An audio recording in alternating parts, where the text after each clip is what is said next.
maintenant, comme chaque jour, à l'invité de Paris Direct, ou plutôt les invités ce matin, puisque j'ai le plaisir de recevoir à la fois Yann Bucaille-Lorzac et Emmanuel Latil. Merci beaucoup à tous les deux de venir chez nous.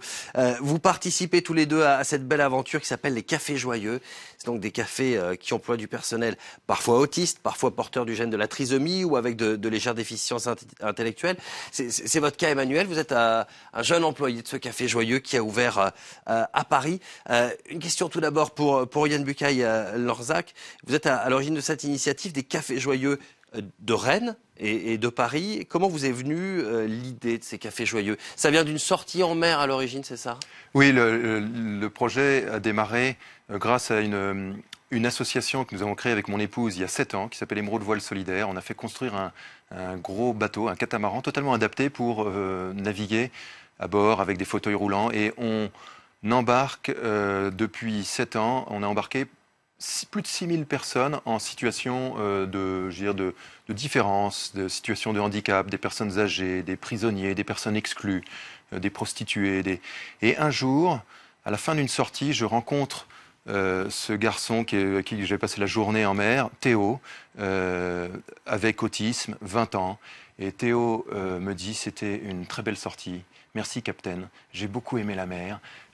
On a même vu des dauphins. C'était magnifique. Merci, merci, capitaine. Je lui dis, mais Théo, tu veux me dire quelque chose? Je sentais qu'il voulait aller plus loin. Il me dit, oui, capitaine, il paraît que toi, tu es patron. Tu n'as pas un métier pour moi. Et je lui ai dit non.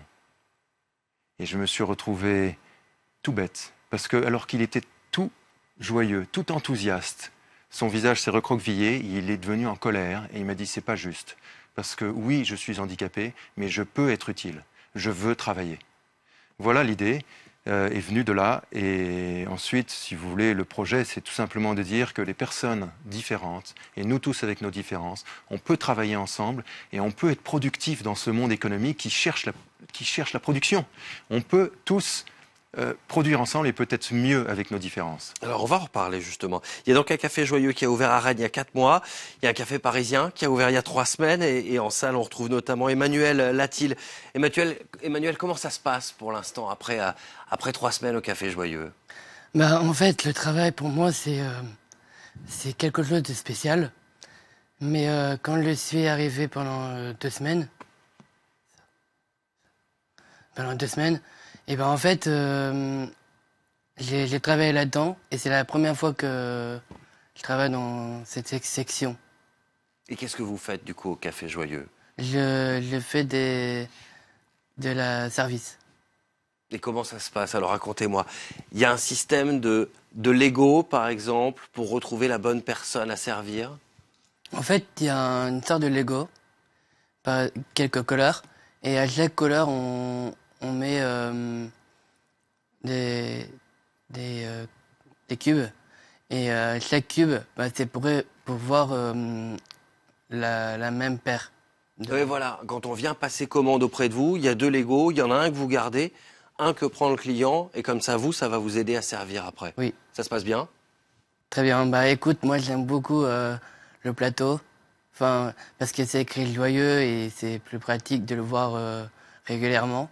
Et puis, j'aime beaucoup la fin quand il dit servir avec le cœur. C'est pour que on sait qu'on est une équipe, on sait qu'on est en groupe. Et quand on est en groupe et en équipe, c'est pour dire qu'on est vraiment là et qu'on est vraiment présent, d'être servi par le cœur.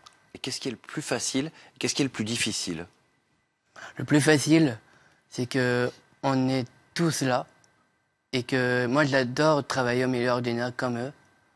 Et j'aime bien de passer du temps avec des gens un peu contact avec les uns les autres et de passer un joyeux moment et de dire ce qu'on a pu le faire et ce qu'on a envie de faire.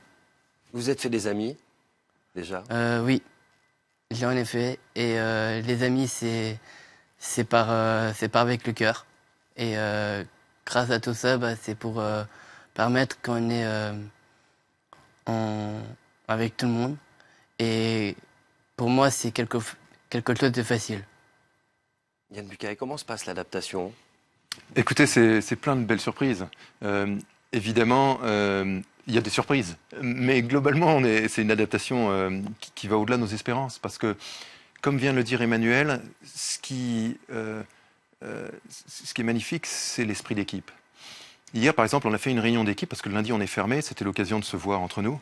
Et il y a Louis, je ne sais pas si tu te souviens, Louis, qui lui est cuisinier joyeux, a fait un petit témoignage. Chacun disait comment il vivait ce moment. Il a dit, mais je suis arrivé en pensant être un excellent cuisinier et je me suis rendu compte qu'en fait, la cuisine, c'est difficile.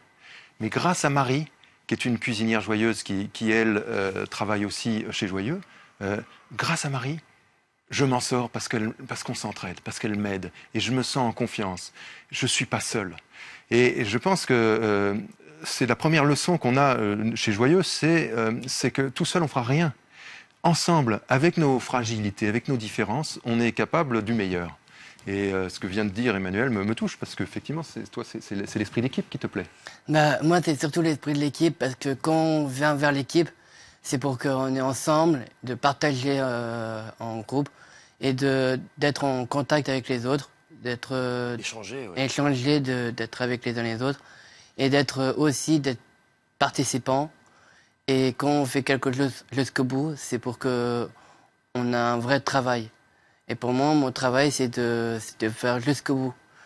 C'est pas en s'arrêtant, c'est faire jusqu'au bout.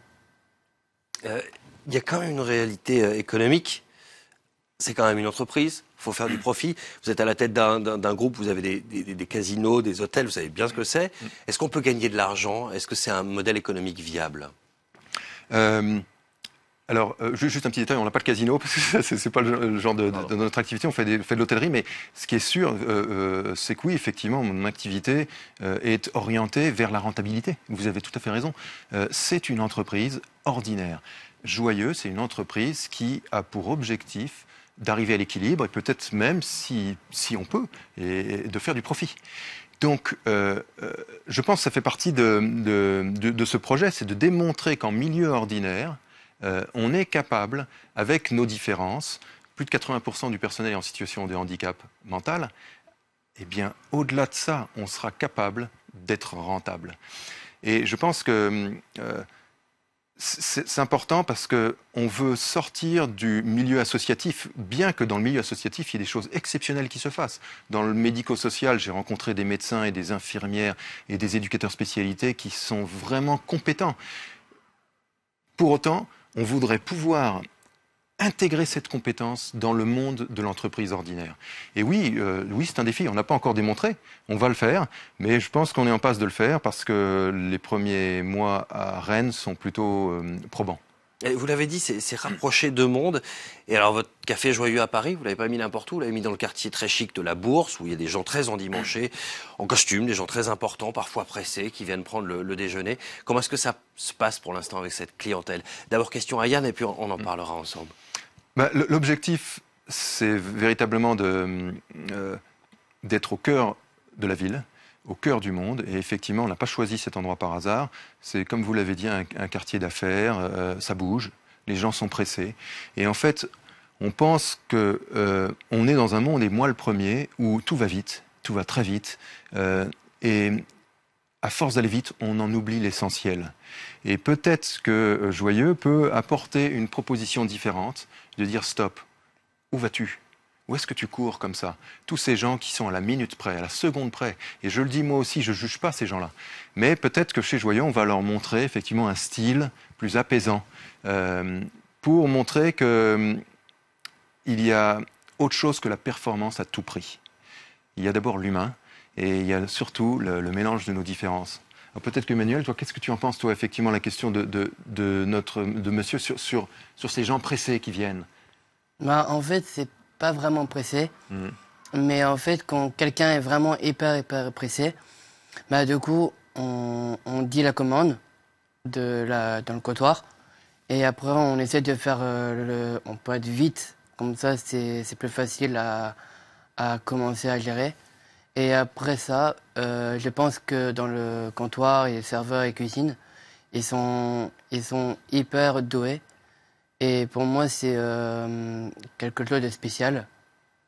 Parce que j'arrive et j'aime beaucoup ce travail. Pour moi, c'est quelque chose de particulier.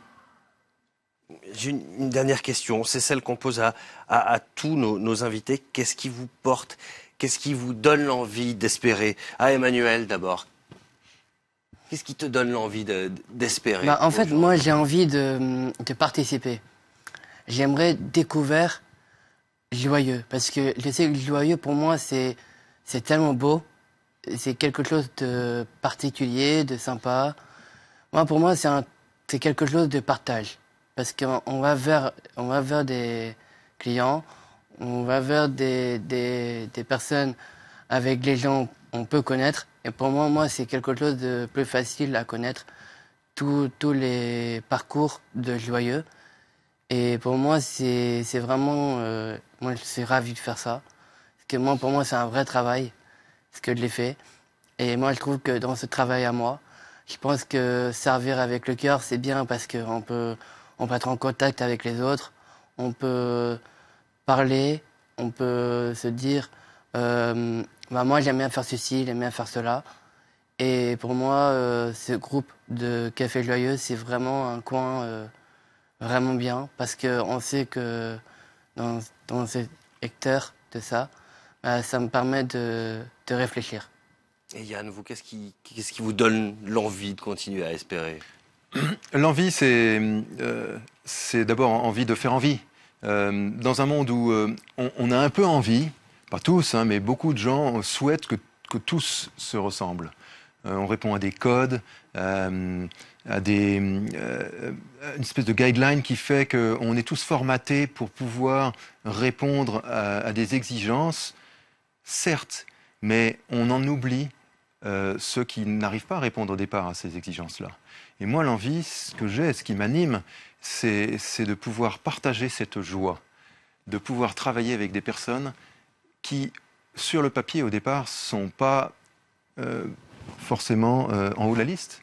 Mais dans un monde où on met on nous a tous appris à réussir, c'est sûr. On a tous appris à pousser des coudes, d'aller plus loin, à lever la tête. Mais si on n'emmène pas avec nous ceux qui ont plus de mal, je pense qu'on a tout raté, quoi. Et j'ai envie de partager ça avec d'autres gens et envie peut-être de montrer à d'autres que c'est possible. Et je ne suis pas le seul, il y a plein de gens qui font ça aussi. Merci beaucoup. Il y a quand même une exigence, hein. C'est l'ouverture, c'est tout à l'heure. Je vais vous laisser aller au boulot et au Café Joyeux. Merci beaucoup. Merci Emmanuel d'avoir accepté notre invitation. Merci beaucoup Yann Bucaille d'être venu chez nous et longue vie au Café Joyeux. On se retrouve dans un instant pour la suite de Paris Direct. Merci d'avoir choisi France 24. À tout de suite.